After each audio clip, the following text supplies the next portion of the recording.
ti mis manos.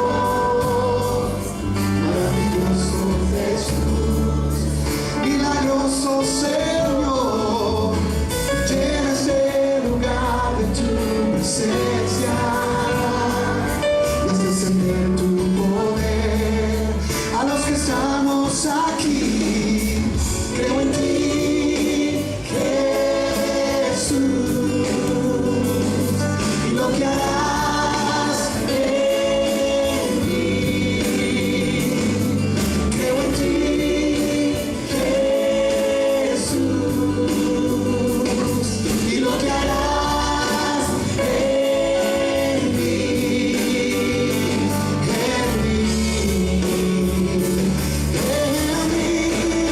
y recibe toda la gloria, recibe toda la honra, precioso Hijo de Dios.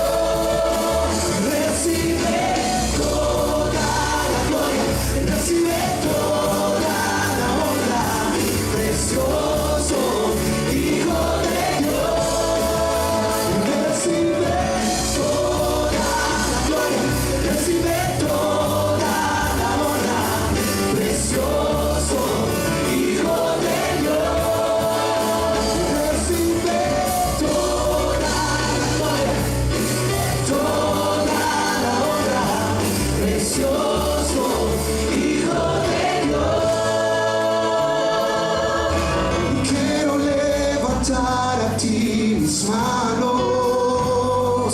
Maravilloso Jesús, milagroso Señor, llena este lugar y de tu presencia y haz ascender tu poder a los que estamos aquí. Creo en ti, Jesús, y lo que harás en mí. Yo creo en ti, Jesús, en ti, Jesús, y lo que harás en mí. Creo en ti, creo en ti, y creo en ti, creo en ti, creo en ti, Jesús, y lo que harás en mí. Creo en ti, creo en ti, Jesús, y lo que harás, dígalo, lo que harás en mí, Jesús, en mí, y recibe toda la gloria, recibe toda la honra, precioso Hijo de Dios. Recibe toda la gloria, recibe toda la honra, precioso Hijo de Dios. Recibe toda la gloria, recibe toda la honra, precioso Hijo de Dios. Vamos, iglesia, recibe toda la gloria, recibe toda la honra, precioso Hijo de Dios. Recibe toda la gloria, toda la honra, precioso Hijo de Dios. Recibe toda la gloria, recibe toda la honra, precioso Hijo de Dios.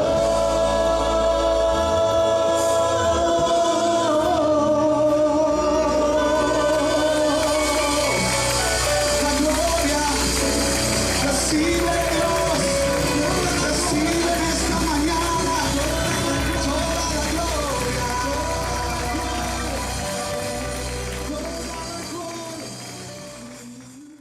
Nós estamos muito felizes porque recebemos desde sexta-feira aqui conosco pastor Josué Gonçalves, pastora Rose, que está nos ministrando uma poderosa palavra. Quantos casais aqui foram abençoados neste fim de semana? Deixa eu ver, olha que legal, hein? Tem uns que nem vieram hoje de manhã, né? da chuva e tal, né? Gente foi comprar sofá, foi uma coisa extraordinária. Mas está fechada as lojas hoje, não tem... Muito bem. Dor de dente, enfim. Então, nós estamos muito felizes de recebê-los aqui, e nós queremos ouvir a palavra do Senhor. Eu vou pedir para que a igreja fique em pé uma vez mais, aplaudindo ao Senhor. Recebamos pastor Josué. Melhor o retorno. Dá um pouquinho mais de grito, o pastor vai falar, você recua. Vamos aplaudir mais alto ao Senhor Jesus?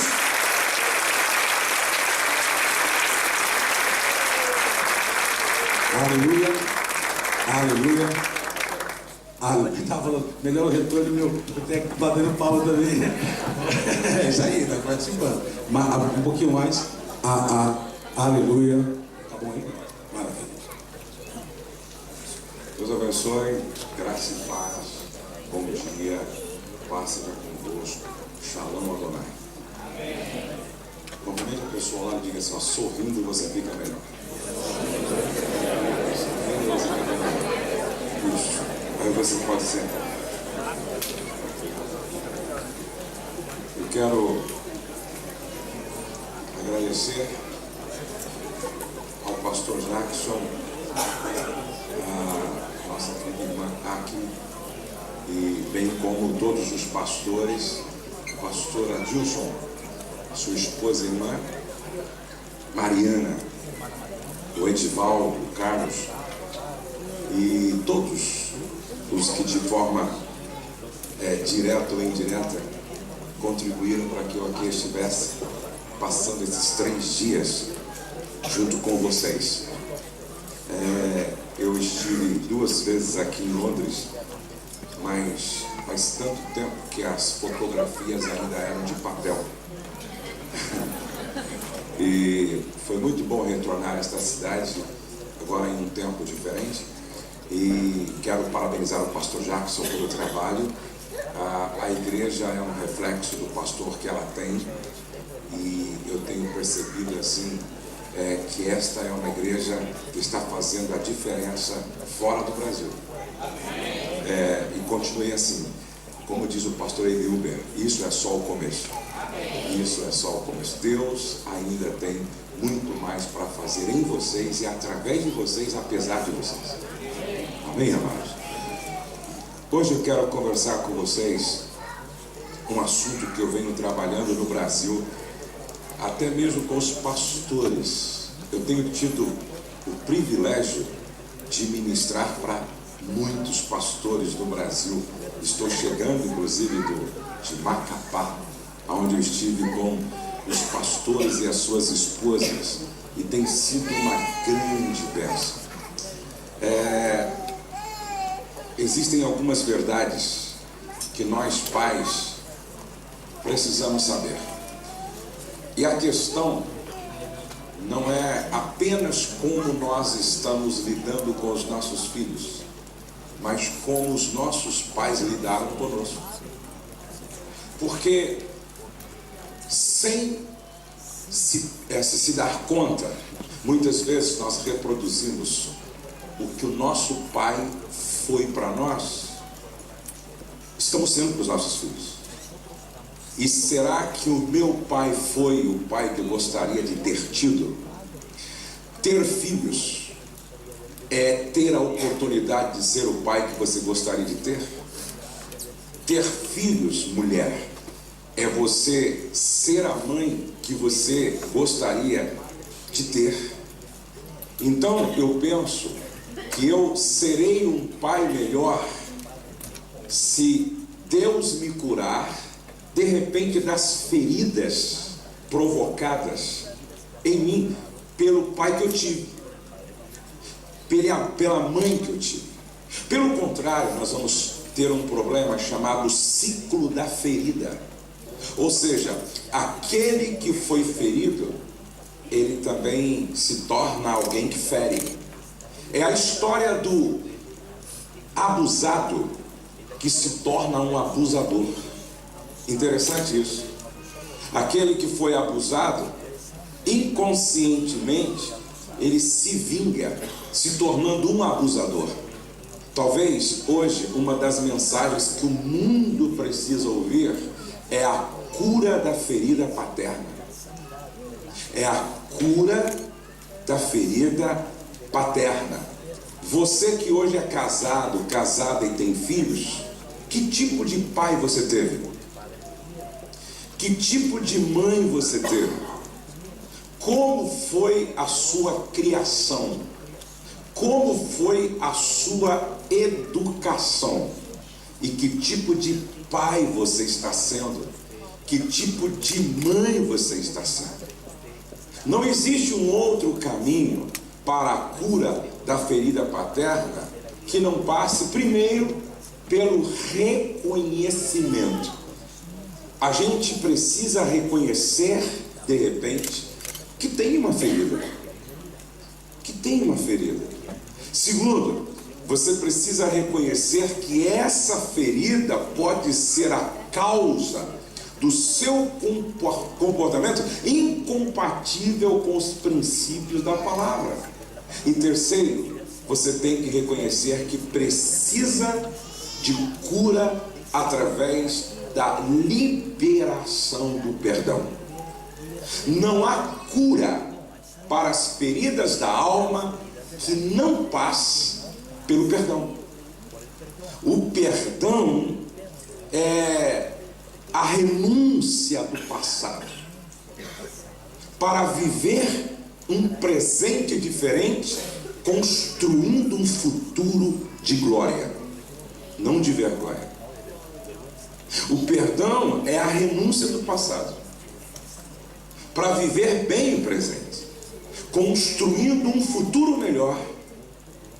É interessante que quando a gente fala de perdão, precisamos entender uma coisa: perdão só existe para uma dívida que não pode ser paga.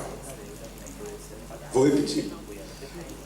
O perdão só existe para uma dívida que não dá para pagar. Se dá para pagar, não é uma questão de perdão, é uma questão legal, é uma questão de justiça, é uma questão que você deve resolver pagando. Paga a sogra, paga o sogro. Dá para pagar? Paga o cunhado. Dá para pagar? Paga a nora, paga o genro. Dá para pagar? Paga o amigo.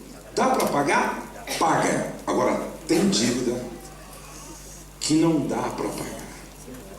Uma traição é uma ofensa moral. Não tem como pagar. Por isso, só o perdão. Só o perdão. Um bandido atirou no filho adolescente e o filho morreu. Não tem como pagar uma vida. Só o perdão. E quem não perdoa, presta atenção, quem não perdoa faz do seu coração uma lata de lixo, cujo acúmulo vai provocando um câncer na alma, fazendo da sua vida um velório que nunca termina. Perdoar é o caminho para a cura da ferida paterna. Mas meu pai já morreu. Porém, a questão não é o seu pai, é você. Então a gente precisa liberar perdão até para quem morreu. Não para que a pessoa se resolva do outro lado, mas que você resolva uma questão dentro de você. Alguém disse assim, alguém disse a verdade: perdoar é libertar o outro para depois descobrir que você era o prisioneiro. Perdoar é libertar o outro para depois descobrir que você era o prisioneiro.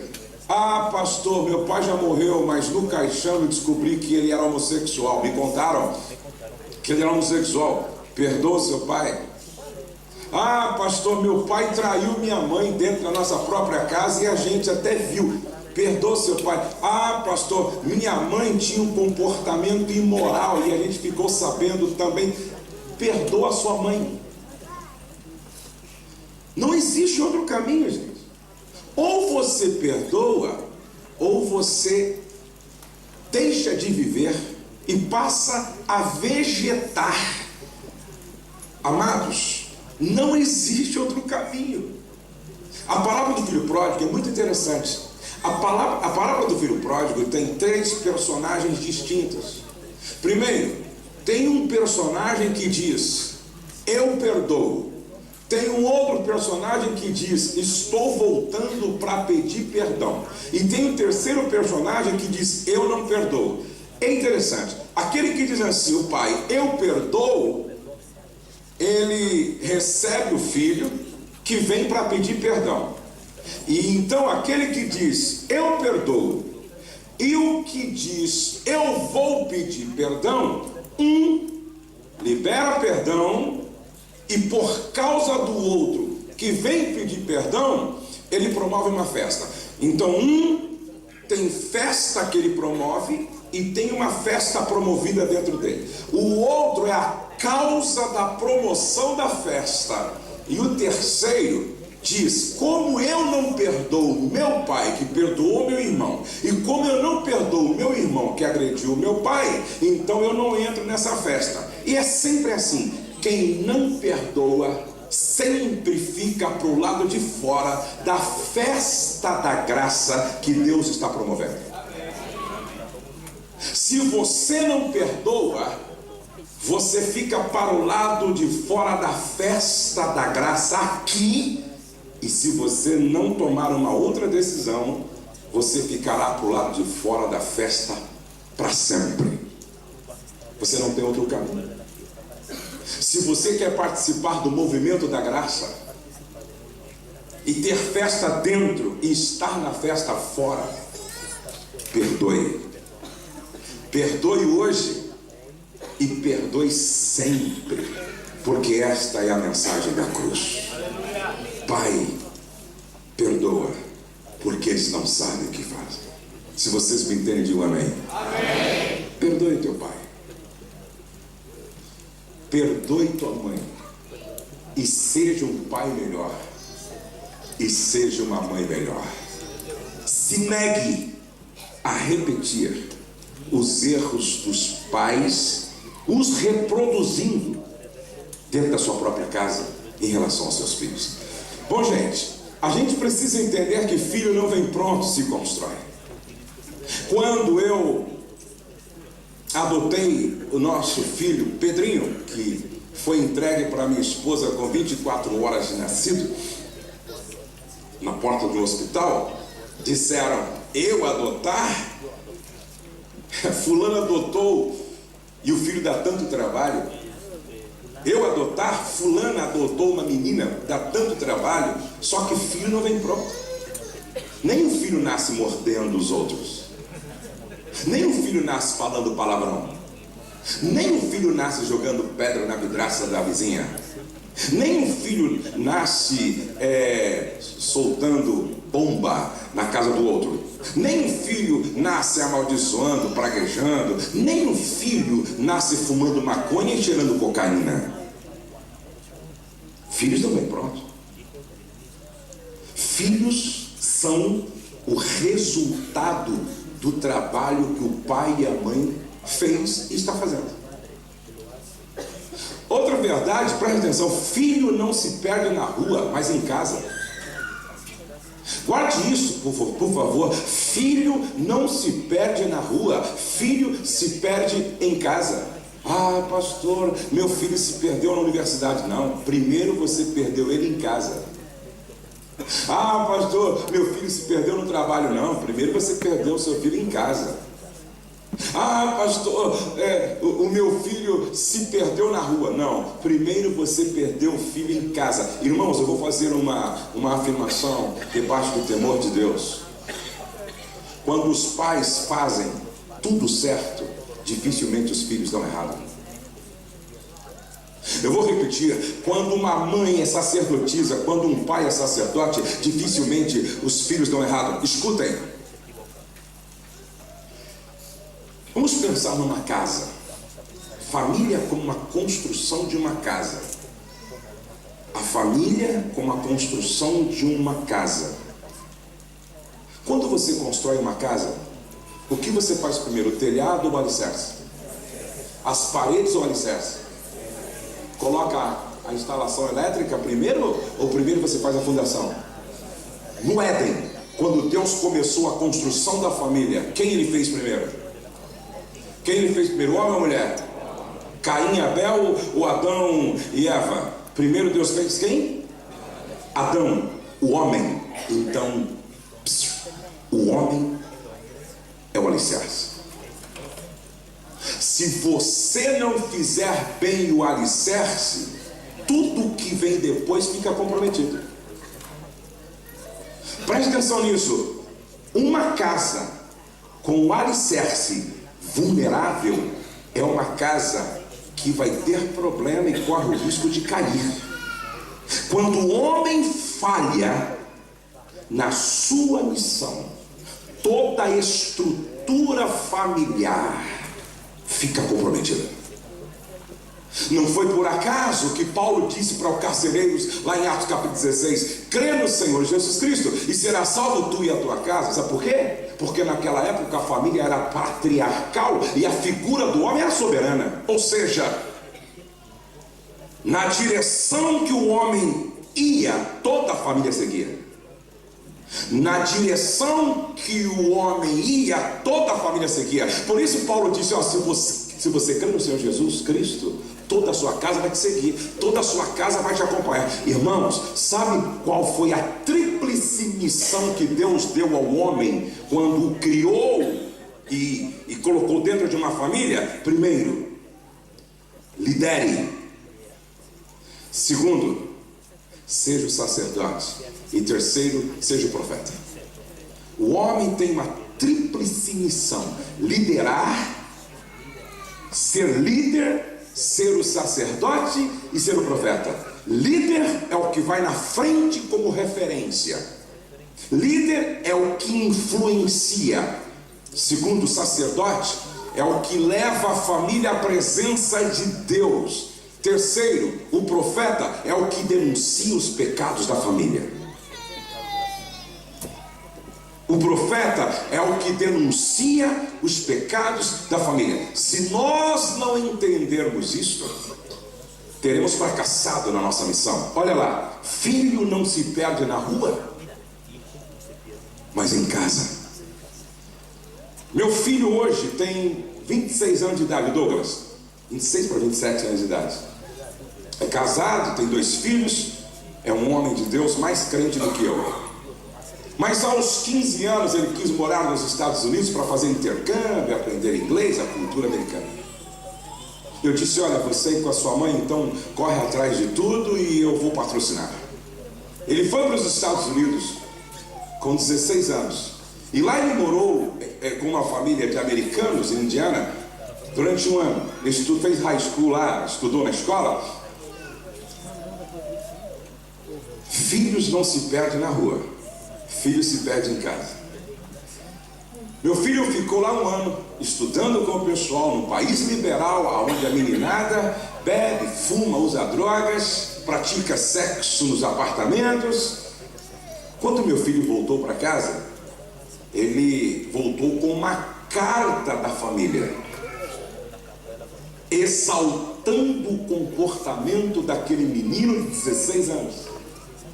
E a família disse para o Douglas, está essa carta lá em casa até hoje, nós queremos pedir desculpa por não viver o cristianismo que o Douglas vive. Porque durante um ano em nossa casa, ele foi luz do mundo e sal da terra.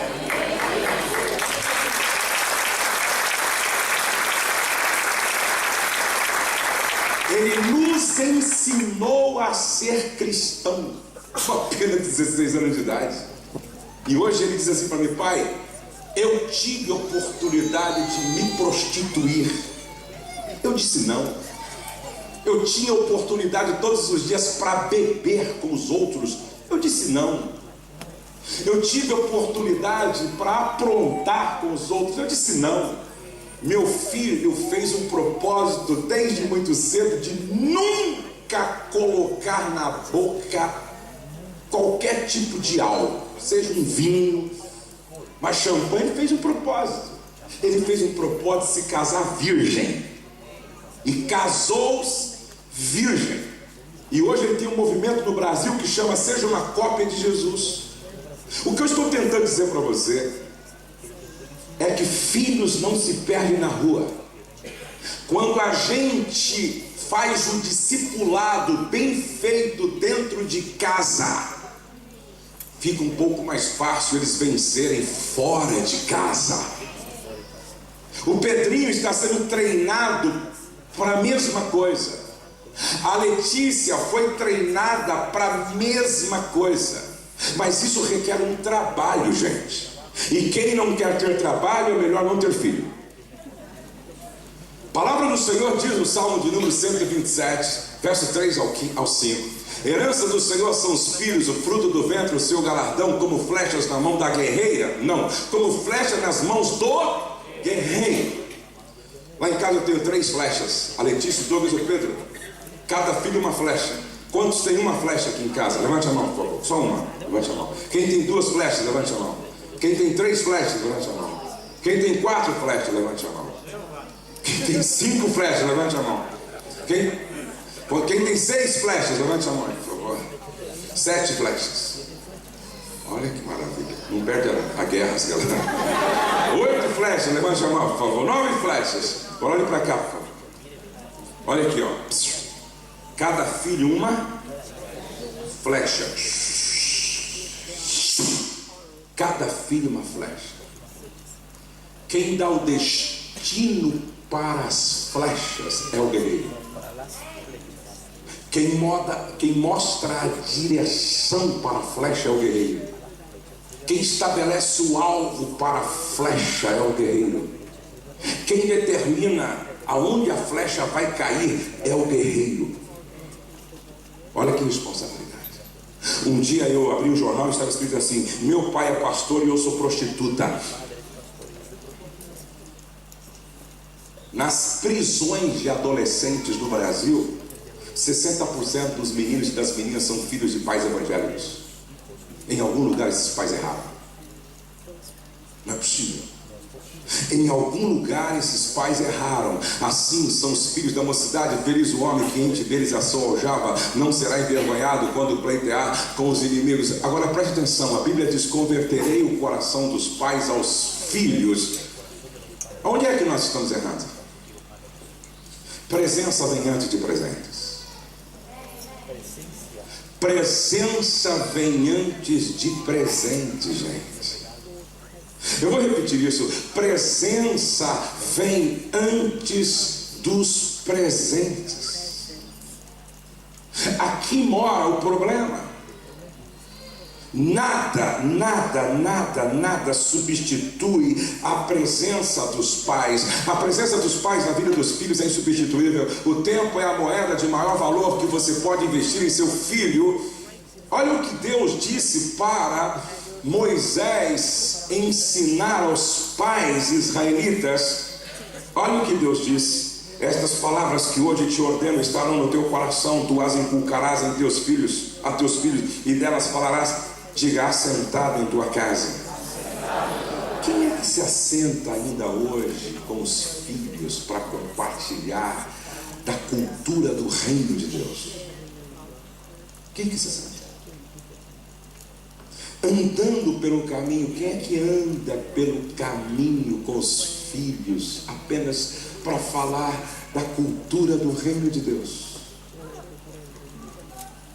Quem é que ao deitar-se ainda conta histórias da Bíblia? Na minha igreja tem uma menininha desse tamanho chamada Emily.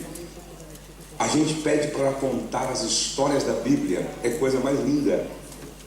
Ela contar na linguagem da criança sobre Jonas, sobre Davi e Golias. Os meus netinhos já estão decorando, como eu fiz com os pais deles, decorando as histórias da Bíblia. O Davi é desse tamanho, tem 1 ano e 4 meses. O Davizinho, aí já pergunta para ele: quem matou Golias? Ele: Dá. Deitando-se, ao levantar-se, tempo, por favor. Assentado em tua casa, diga tempo. Outra vez, assentado em tua casa, andando pelo caminho, ao deitar-te, ao levantar-te. Agora preste atenção. Um pai pegou uma criança orando assim: ó Deus, faz de mim uma televisão, para que os meus pais olhem mais para mim como olham para a televisão. Ó Deus, faz de mim um aparelho de televisão, para que os meus pais passem mais tempo comigo como eles passam com a televisão. Ó Deus, faz de mim um aparelho de televisão, para que os meus pais se preocupem comigo como eles se preocupam com a televisão quando ela quebra. Ó Deus, faz de mim um aparelho de televisão, para que meus pais riam comigo como eles sorriem quando assistem o seu programa de humor. Deus, por favor, faz de mim um aparelho de televisão. Lá no Brasil, um pai era médico, e aí ele perguntou para a secretária: dá uma olhadinha na minha agenda para eu saber quais são os pacientes que eu vou atender amanhã. Aí a secretária disse: às 2h30 o senhor vai atender a fulana, às 3 horas cicrano, e às 3h30 tem o seu filho com a consulta. Ele ligou na hora para o filho: ô filho, você marcou uma consulta comigo amanhã às 3h30, pai? Já que você não tem tempo para me ouvir em casa, quem sabe você me ouve no consultório. Agora, essa estatística é estarrecedora. A estatística da escritora Juliana Tomazini de Almeida Pinto, que escreveu uma matéria com o título A Síndrome da Alienação Parental, onde ela traz uma estatística de um instituto. Então agora, preste atenção: 70% dos delinquentes adolescentes e pré-adolescentes cresceram distante de um genitor. Crianças sem a presença do pai têm 2 vezes mais probabilidade de baixo rendimento escolar e de desenvolverem quadros de rebeldia a partir da 3ª infância. A taxa de suicídio tentativa entre adolescentes de 16 a 19 anos triplicou nos últimos 5 anos, sendo que de 3 em cada 4 suicídios ou tentativas de autoextermínios ocorrem em lares de pais ausentes ou distantes. Crianças na ausência do modelo do pai estão mais propensas ao uso de álcool, tabagismo e outras drogas. Filhas distantes do pai têm 3 vezes mais chances de engravidarem ou abortarem ao longo da adolescência. Vivendo em uma família sem o pai, a disciplina cai drasticamente e as chances da criança se graduar com êxito em nível superior caem em 30%. Meninas que crescem apenas com a mãe têm o dobro de probabilidade de se divorciarem. Meninas que crescem distante da figura do pai têm 5 vezes mais chances de perderem a virgindade antes da adolescência. Meninas distantes do pai têm 3 vezes mais chances de serem vítimas de pedofilia, ou mesmo de procurarem afeto em qualquer figura masculina mais velha. A ausência do pai está associada à falta de autoestima, instabilidade emocional, irregularidades hormonais, depressão, ansiedade e rejeição, pais ausentes, filhos emocionalmente doentes. Pais ausentes, filhos emocionalmente doentes, que amanhã vão ser pais problemáticos, que amanhã vão ser mães problemáticas. Samuel comete o grande erro do seu mentor, e é interessante que o discípulo reproduziu o erro do seu discipulador. Eli foi um sumo sacerdote que perdeu os seus filhos, e Samuel ouviu o que eu não gostaria de ouvir na minha velhice, se Deus me der graça de chegar lá. Os anciãos se reúnem e diz assim para Samuel: você é gente boa, seus filhos não valem nada. Seus filhos são filhos de Belial, eles são a encarnação do mal. É duro para um pai. Eu quero crer que Samuel não dormiu aquela noite. Samuel não conseguiu, quem sabe, dormir aquela semana.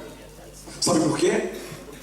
A demanda ministerial na vida de Samuel era tão grande, tão intensa, que ele deu tudo para a sua chamada e vocação e nada para a família. É um perigo quando a gente dá tudo para o trabalho, tudo para o ministério, tudo para vocação, tudo para alcançar o sonho de ter mais, ter mais, ter mais. Irmãos, não confunda a ambição com ganância. Ambição é bom, é querer mais e melhor. Ganância é querer mais, melhor a todo custo. Nenhum sucesso justifica o fracasso de uma família. Nenhum sucesso justifica o fracasso de um casamento. Nenhum sucesso justifica a perda dos filhos para as drogas, para o crime, para a imoralidade. Ei! Nenhum sucesso justifica a perda da salvação de um filho. O Douglas diz, ele dá uma mensagem muito interessante, 3 coisas que seus filhos gostariam de te dizer. E ele diz o seguinte: engraçado que o meu pai, quando chegava em casa, nunca me cobrava a nota da escola, me cobrava se eu tinha decorado a Bíblia.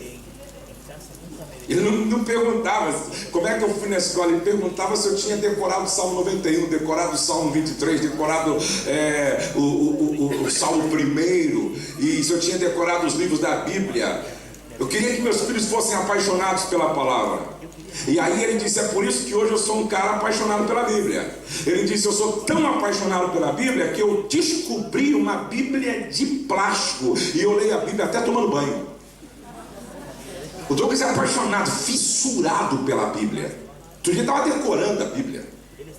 Aí ele dizia assim para os pais outro dia: gente, eu estudei nos Estados Unidos, falo fluente inglês, conheço a cultura americana. Agora dá para ir para o inferno falando fluente inglês. Eu sou formado em psicologia, dá para ir para o inferno formado em psicologia.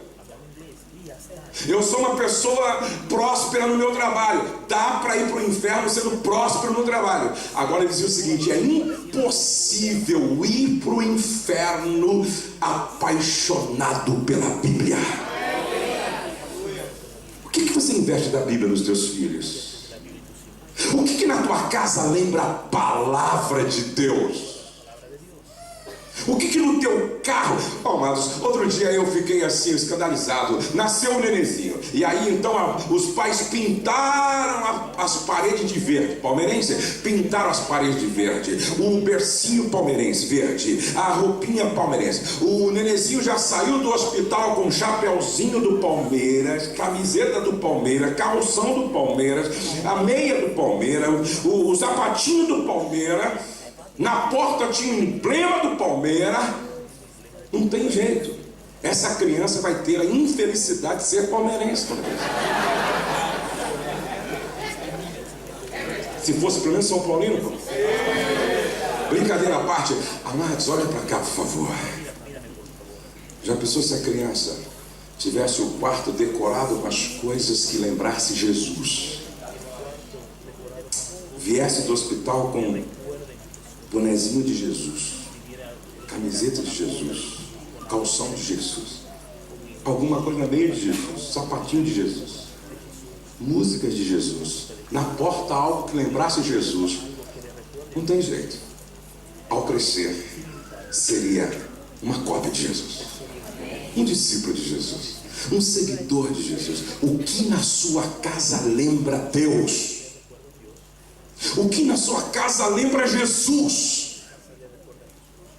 Amados, meus filhos são apaixonados por Jesus. E quantas vezes, voltando para a casa da igreja, indo para a igreja, pequenos, eu sempre: meu filho, nunca deixe Jesus. Seja apaixonado por Jesus. Aconteça o que acontecer, não deixe Jesus. Não largue Jesus. Não perca Jesus de vista. Preste atenção: Samuel foi um dos maiores profetas de Israel, mas perdeu seus filhos. Davi foi um grande rei, mas um pai medíocre, pequeno, ausente. As demandas do ministério não podem ser a causa do nosso fracasso como pais. A gente precisa entender que relacionamentos vêm antes de regras. Relacionamento vem antes de regras. Não tem jeito, amados. Relacionamento vem antes de regras. A Bíblia diz: o homem de muitos amigos deve mostrar-se amigável, mas há um amigo mais chegado que o irmão. Primeiro tem que ser pai, segundo precisa ser amigo.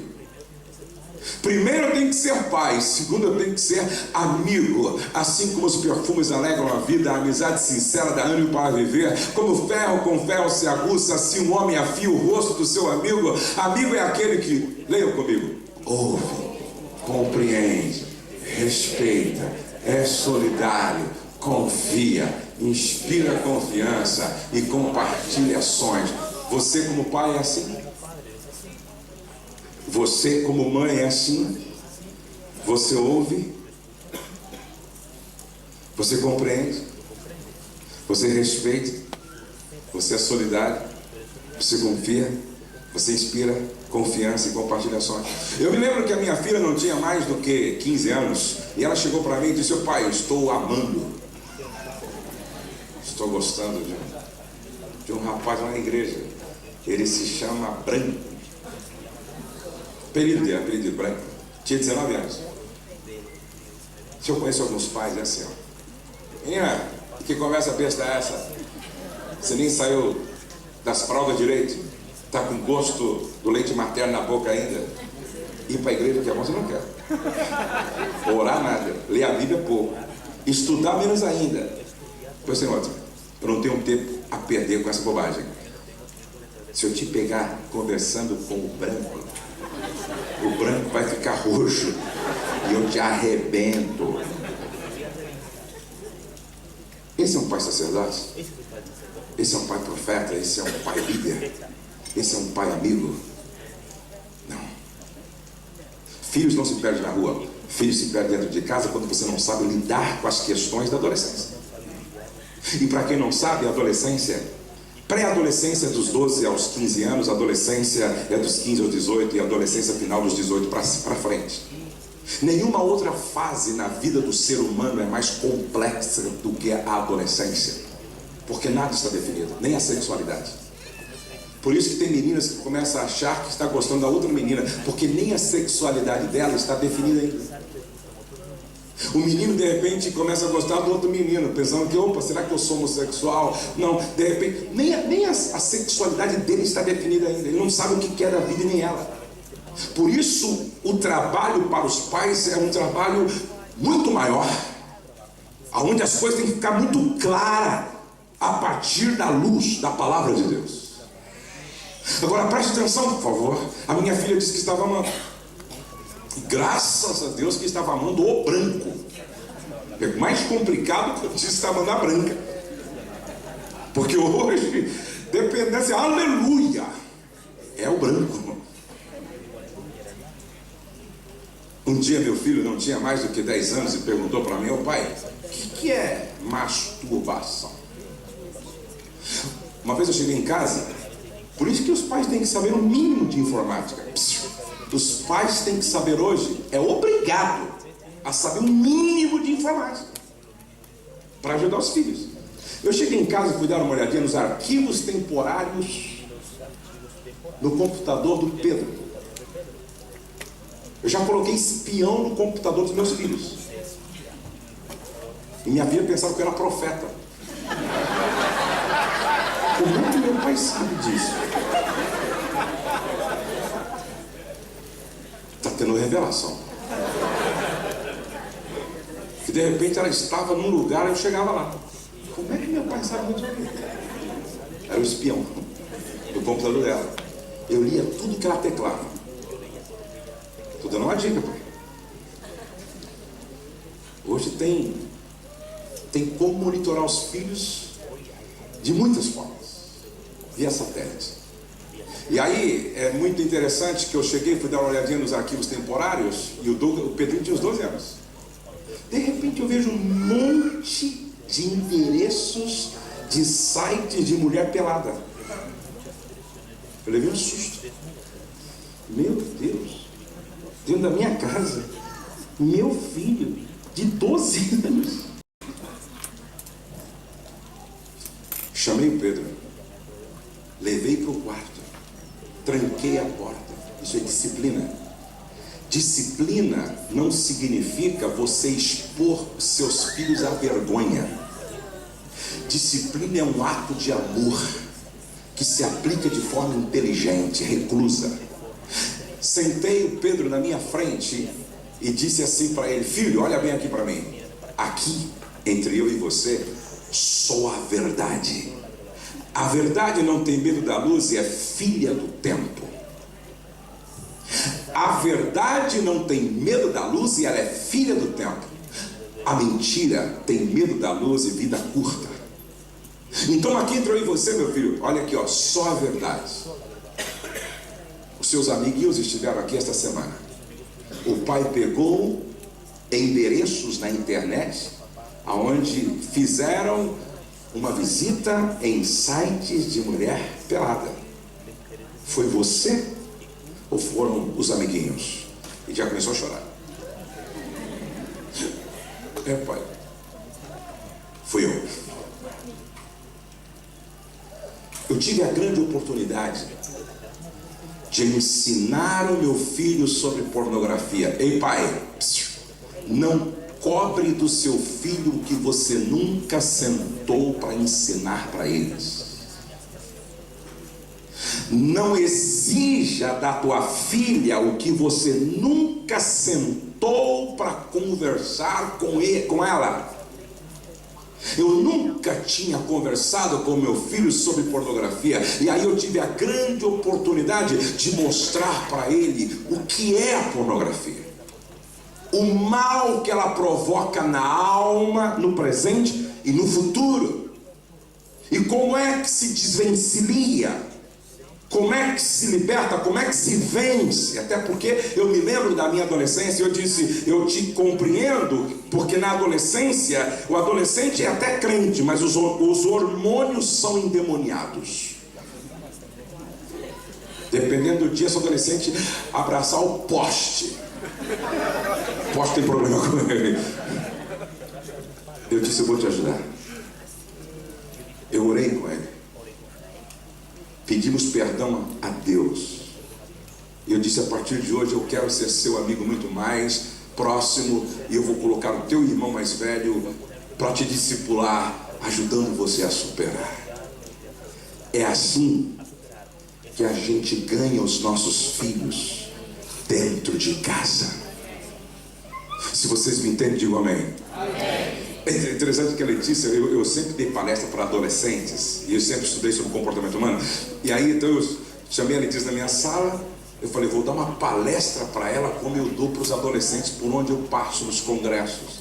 Peguei um papel e desenhei para ela o que era puberdade, pré-adolescência, adolescência final, quais eram as alterações que aconteciam na puberdade. Eu falei, pronto, ganhei a Letícia. No final de 30, 40 minutos, falei, ela desistiu do branco.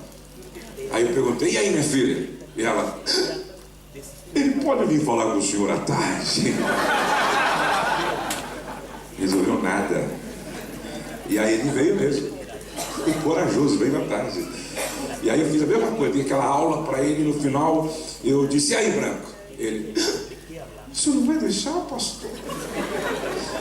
Mas a gente se ama. Eu disse, então agora essa casta é só com jejum e oração.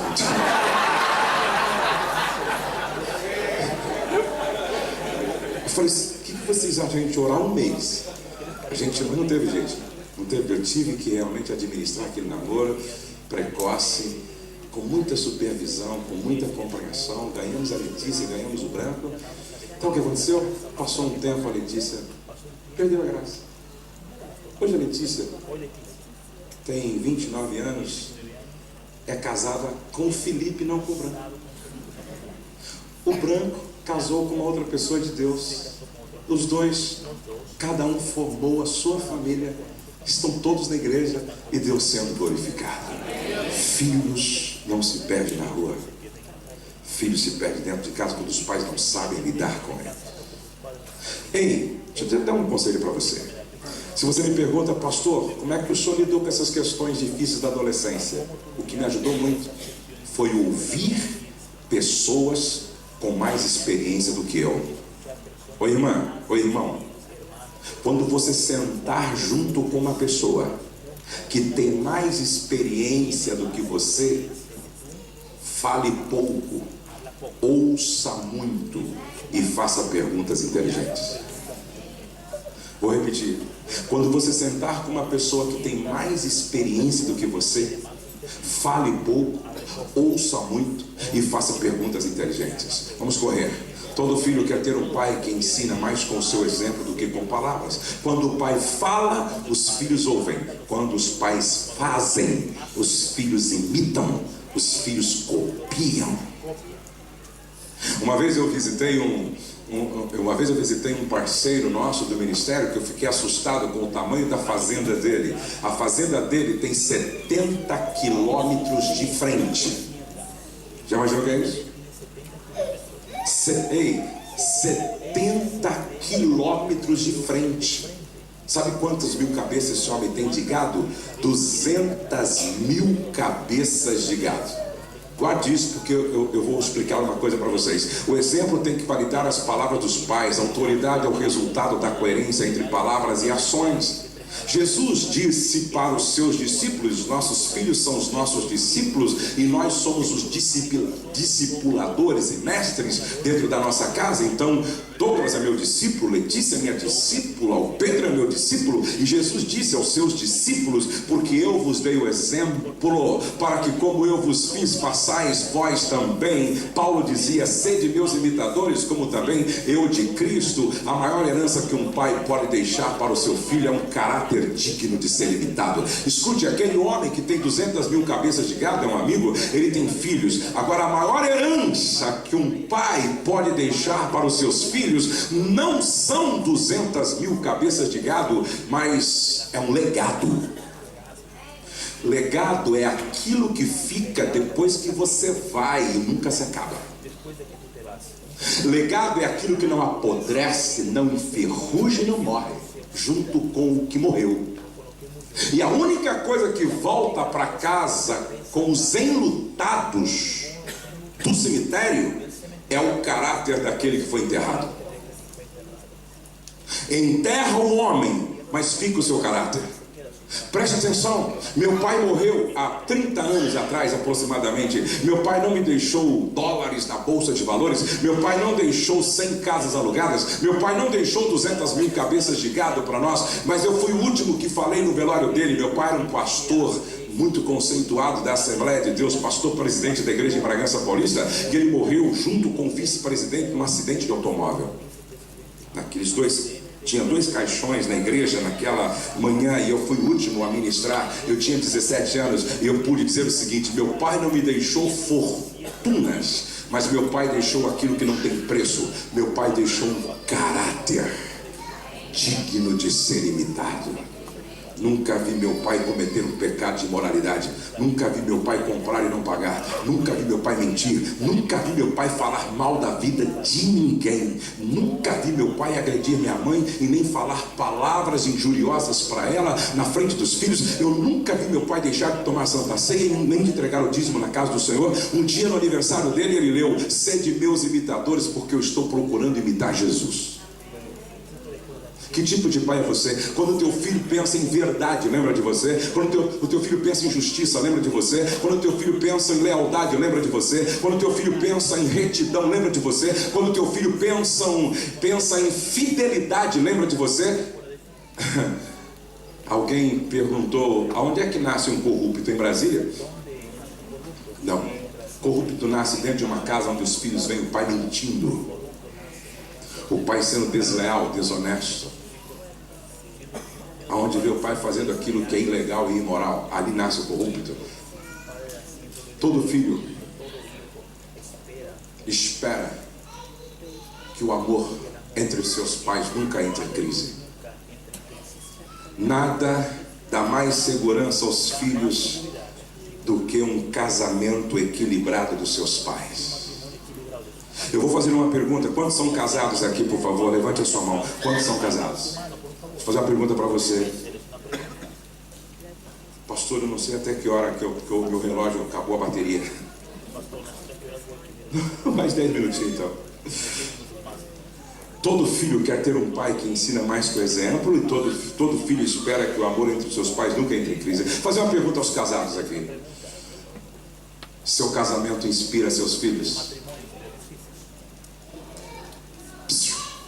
Seu casamento inspira inspira seus filhos. Outro dia eu vi uma senhora na igreja com a perna enfaixada. Eu perguntei para alguém: o que aconteceu com essa irmã aí? Alguém me disse: ela foi chutar o marido e chutou a porta de vidro e cortou um tendão na frente das crianças. Este mesmo casal estava brigando em casa. Aí ele empurrou ela, caiu no tapete da sala. E quando ela caiu, os dois brigando, ele subiu em cima dela. E ele sentou quase em cima dos seios dela. E ela, para se safar dele, deu uma mordida nos testículos dele, no saco escrotal. Ele está pulando de dor até hoje. Pior, na frente das crianças. Ontem eu disse do marido que escarrou no rosto da esposa. E esse casal tem uma filha de 26 anos, já financeiramente definida. Tem apartamento, ganha bem, trabalha nas Forças Armadas Brasileiras, ganha muito dinheiro, porque é uma doutora. Mas sabe o que ela diz com 26 anos? Eu nunca vou me casar, porque eu não quero sofrer nas mãos de um homem como a minha mãe sofre nas mãos do meu pai. Será que a tua filha quer ter um marido igual você é para a mãe dela? Um homem que bate na mulher, ele não honra a calça que veste. Um homem que bate em uma mulher, ele deixou de ser homem para ser qualquer outra coisa indigna. Não se bate em uma mulher. Deus me colocou ao lado da minha mulher para protegê-la e não para abusar dela. E é interessante que a Helena Tanuri disse que um dia o irmão dela deu um tapa no rosto dela. A mãe pegou o irmão, levou para o quarto, aplicou uma disciplina e disse assim para ele: não se bate em mulher. Homem não bate em mulher. Aí um dia ela disse: agora vai ser a minha vez. A Helena chegou no irmão e pá no rosto dele. A mãe pegou ela, levou para dentro de um quarto, aplicou a disciplina e disse: mulher jamais levanta a mão para o homem. Jamais uma mulher bate no homem. Quando Deus junta duas pessoas através do pacto do matrimônio, é para juntar dois companheiros de viagem. Um para ser agente de transformação para o outro. Um para construir o céu para o outro. Este é o propósito de Deus ao unir duas pessoas através dos laços do matrimônio. Essa é a minha pergunta. Será que o meu casamento inspira o Douglas? Será que o meu casamento inspira a Letícia? Será que o meu casamento inspira o Pedro? Quando o Douglas foi casar, eu disse: Douglas, eu tenho muitos amigos no Brasil, eu vou chamar um pastor para fazer o seu casamento. Sabe o que ele respondeu? Não, pai, você vai fazer o meu casamento, porque o seu casamento me inspira. A minha filha foi se casar, eu disse: filha, eu vou entrar com você na igreja, pô. Um pastor amigo vai fazer o casamento. Eu disse: não, pai, o senhor entra e faz o meu casamento, porque o seu casamento me inspira. E o Pedro está no mesmo caminho. Quer que eu faça o casamento dele? Ei, olha para cá. Se o teu filho não vê em você Deus suficiente para pedir que você ore por ele, alguma coisa está errada. Quando um filho diz: seu pai, ora por mim. Ele está dizendo, eu vejo Deus em você, pai. Quando o filho diz para a mãe, mãe, ora por mim, o filho está dizendo, eu vejo Deus em você, mãe. Seu casamento inspira seus filhos? Essa é uma pergunta interessante. Vamos correr. Marido, ame a sua esposa assim como Cristo ama a igreja. O homem deve amar a sua esposa como ama seu próprio corpo. Saber que é amado por pais que se amam permite ao filho uma serena vivência de segurança, repouso, confiança e tranquilidade. Repetem 3 vezes comigo. Casamento ajustado, filhos abençoados. Vamos? Casamento ajustado, filhos abençoados. Outra vez. Casamento ajustado, filhos abençoados. Última vez. Eu não tenho mais tempo, mas vamos usar uma coisinha aqui. Todo filho espera ser abençoado por seus pais. A Bíblia diz assim: a morte e a vida estão no poder da língua, e quem bem a utiliza come do seu fruto. Você é o resultado daquilo que você pensa, do que você crê e do que você fala. Você é o resultado do que você pensa, do que você crê e do que você fala. Escute. Há poder nas suas palavras. Há poder. E há tanto poder que Paulo disse assim: não saia da vossa boca nenhuma palavra torpe. Torpe vem de torpedo. Torpe vem de torpedear.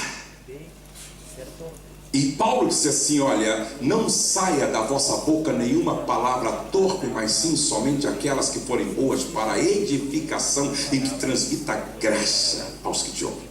Quando Jesus disse, aquele que chamar o seu irmão de raca, de louco, será réu de inferno, do fogo do inferno, Jesus não estava falando assim, nessa brincadeira que a gente, meu, você está louco? Não é só isso. Jesus estava falando de palavras que geram uma psicologia de morte da autoimagem, morte da autoestima. Jesus estava falando daquelas palavras que, quando são ditas, são verdadeiros decretos sobre pessoas, destruindo-as. Presta atenção, olha para cá. Palavras de autoridade são decretos sobre uma pessoa. Palavras dos pais são decretos. Palavras das mães são decretos. Palavras dos professores são decretos. Palavras dos pastores são decretos. Palavras de figuras de autoridade são decretos. Por isso eu preciso tomar cuidado com o que eu falo. Eu posso dizer isso com autoridade. Minha esposa está aqui presente como testemunha. Eu nunca chamei meus filhos de algumas palavras que nós nunca deveríamos dizer dentro de casa. Nunca diga para o teu filho porco. Nunca. Nunca chame o teu filho de besta. Nunca chame o teu filho de idiota. Nunca chame o teu filho como um pai chamou. Você não nasceu, você foi expelido nas fezes da tua mãe. Ele chamou o menino de merda. Amados, escute isso, por favor. Palavras constroem o futuro profético de alguém.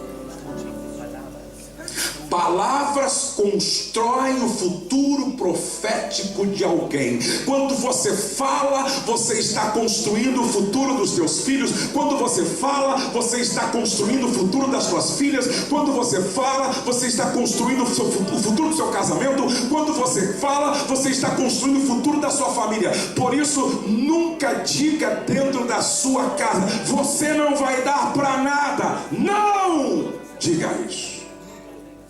Quando você casar, você vai pagar. Não diga isso. Não presta nem para parir. Não vai prestar nem para parir. Não diga isso. Essa casa é um inferno. Não diga isso. Não empreste a tua boca para o diabo para construir o seu próprio inferno. Não! A Bíblia diz que a boca do justo é manancial de vida.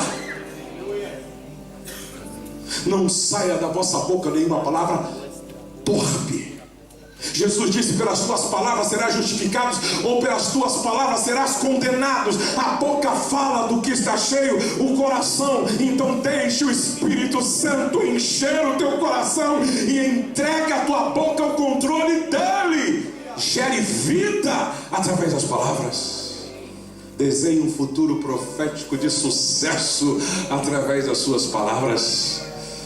Meus filhos, desde que nasceram e começaram a falar, tinham que repetir comigo. Tá engraçado.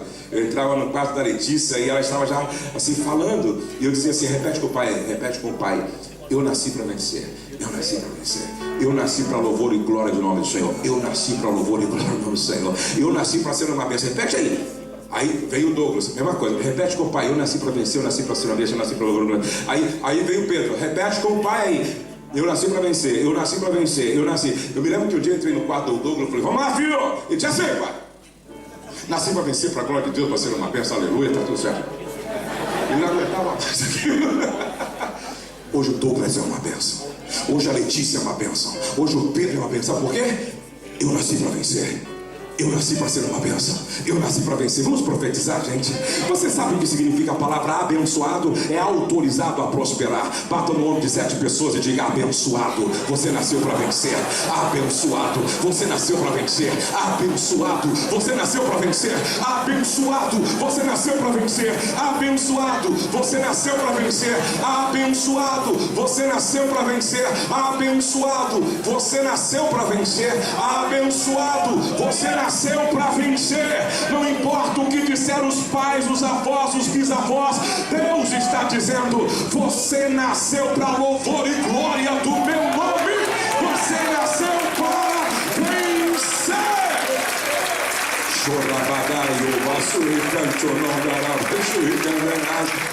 Você nasceu para vencer. Você nasceu para vencer. Está no pulão aqui que eu levo uma semana falando desse assunto aqui. Eu estou tentando ser breve com vocês. Todo filho quer ser alimentado com o pão do carinho. Todo filho quer ser alimentado com o pão do carinho. Irmão, se na sua mesa tiver o pão de queijo, pão de trigo, pão de cenoura, pão de batata, mas faltar o pão do beijo, o pão do abraço, o pão do carinho, faltou tudo. Faltou tudo. A Bíblia diz, ou melhor, a Bíblia diz: vinha ele ainda longe quando seu pai o avistou e, compadecido dele, correndo, o abraçou e beijou. Digo: abraçou e beijou. Outra vez: o abraçou e beijou. Quantos abraços você ganha por dia dentro da sua casa? Quantos abraços? Sabe quantos abraços a gente precisa por dia para se manter bem emocionalmente? 6 abraços. Sabe quanto toques significativos a gente precisa por dia para se manter bem emocionalmente? 12 toques significativos. Toque em alguém aí, dê a mão para alguém. Mas não tem a mão que nem peixe morto assim não. Tem gente que tem a mão: oi, irmão. Não, aperte a mão significativamente. Deus te abençoe. Deus te abençoe. Deus te abençoe. A gente precisa disso. Deus te abençoe. Deus te abençoe. Deus te abençoe. A gente precisa disso. Deus te abençoe. Deus te abençoe. A gente precisa desse toque significativo, desse abraço significativo. É por isso que quando o filho pródigo volta, a primeira coisa que o pai faz, o beija e o abraça. Terminando, amados, todo filho espera que os pais reconheçam o poder de uma declaração de amor. A Bíblia diz que Jesus estava saindo estava saindo das águas batismais. Jesus ia ser levado para o deserto para o maior enfrentamento com o diabo. Jesus estava indo para o deserto enfrentar Satanás. E aí então Deus entendeu que uma coisa tinha que ser feita. A Bíblia diz: batizado Jesus saiu logo da água. E eis, pode levantar um pouquinho mais o som agora para ficar mais romântico aí. Eis que se abriram os céus e viu o Espírito de Deus descendo como pomba, vindo sobre ele. E eis uma voz dos céus que dizia: este é o meu filho amado, em quem me compraz. Sabe o que Deus estava ensinando para nós, pais? Não deixe os teus filhos saírem para o deserto para lutar com o diabo sem a certeza de que eles são amados. Quando a tua filha coloca uma mochila nas costas para ir para a escola, está indo para o deserto para ser tentada pelo diabo. Quando o teu filho coloca uma mochila nas costas e sai para o trabalho, está indo para o deserto lutar contra o diabo. Quando os nossos filhos saem, seja para que atividade for, eles estão indo para o deserto e eles vencem mais fácil. quando eles saem de casa com a certeza de que são amados. Por isso, não perca uma oportunidade de dizer ao filho: papai te ama, mamãe te ama. Eu sempre conto o que minha esposa fez um dia que me surpreendeu e foi tão forte que já faz tempo eu nunca mais esqueci. Eu pisei na bola, marquei uma agenda no aniversário dela e Dia das Mães, coisa que eu não faço mais. E aí eu pedi perdão para ela e fui ministrar. Só que quando eu cheguei no apartamento onde eu estava, eu ficaria hospedado, que abri a mala para guardar as roupas, quando eu pego e abro a mala, tinha um bilhete desse tamanho: te amo, dela. Quando eu pego o paletó, tinha um bilhete aqui dentro: te amo. Quando eu pego a Bíblia para o meu devocional, um outro bilhete: te amo. Quando eu pego o sapato para calçar, um outro bilhete: te amo. Essa mulher me deixa doido.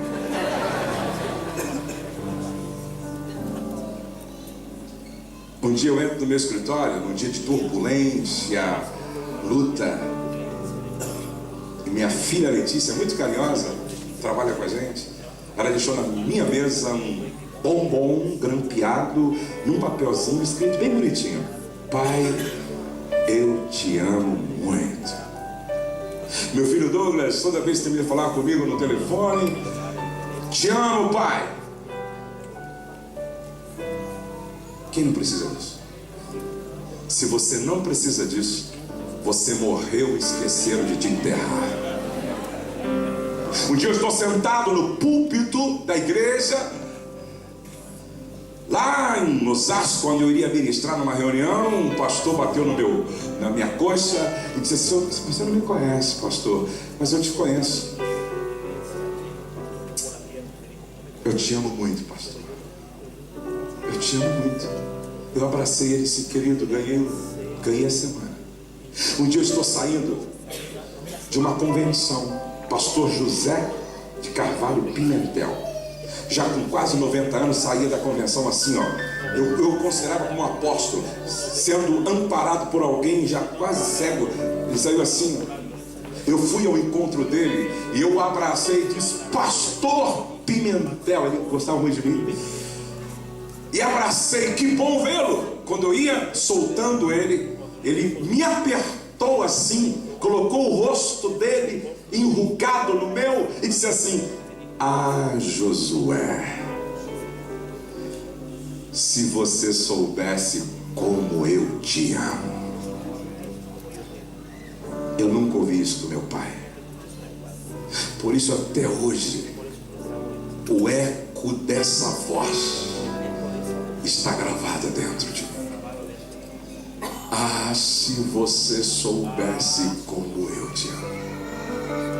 Roberto Chiniachik, um grande palestrante médico no Brasil, disse que ele precisava declarar o seu amor ao pai, mas tinha vergonha. Homem já não é dado a muita emoção, acho que o japonês um pouco mais ainda. Aí ele ensaiou. Aí chegou num dia no café da manhã, ele e o pai disse: é hoje. Ele chegou assim, romanticamente no café, e disse: pai, passa o pão para mim, por favor. Não sai. E ele tremendo. Ele ensaiou mais. Um dia eles estão na chácara, foram pegar os ovos que a galinha tinha botado, chegaram lá no ninho, e ele disse: vai ser aqui, eu e meu pai só, vai ser aqui. Aí ele: pai, passa o ovo para mim aqui, pastor. Não sai. Até que um dia eles estão tomando café de novo, aí ele ensaiou, aí ele olhou bem para o pai e disse: pai, eu quero dizer que você é muito especial. Eu quero dizer que eu te amo muito, pai. O pai é esse homem frio. Tá bom. Vamos tomar café. Ele saiu nervoso. Tá louco? Ensaiei. Treinei. Pensei que o velho ia chorar. O cara nem aí, vamos tomar café, tá bom. Passaram-se alguns dias. O pai está dentro do carro. com uma vontade de falar com o filho sobre isso, mas com vergonha também, porque para alguns isso é transpor uma muralha. Ele abre o vidro do passageiro, chama o filho: ô Roberto. Ele veio, aí ele estava com o carro ligado. Ô filho, você sabe aquele dia que você falou aquela coisa bonita pra mim? Você não tem noção do bem que fez pra minha alma. Eu também te amo, eu te amo, te amo, te amo, te amo. Ligou o carro. E o Roberto conta que depois daquele dia a muralha foi implodida e o relacionamento dos dois voltou a ser maravilhoso, como nunca tinha sido, e agora ficou mais fácil todo dia dizer: te amo, te amo. Meu filho Pedro, eu precisava que ele tivesse a certeza de que eu o amava. Por isso um dia eu escrevi um texto para ele e eu coloquei no quarto dele e disse: Pedro, leia durante uns 7 dias. Coloquei na parede assim, imprimi numa folha: leia durante uns 7 dias, de manhã e à noite. Filho do coração, eu queria que ele soubesse, que ele tivesse certeza de que eu o amava. Então eu escrevi assim para ele: Pedro,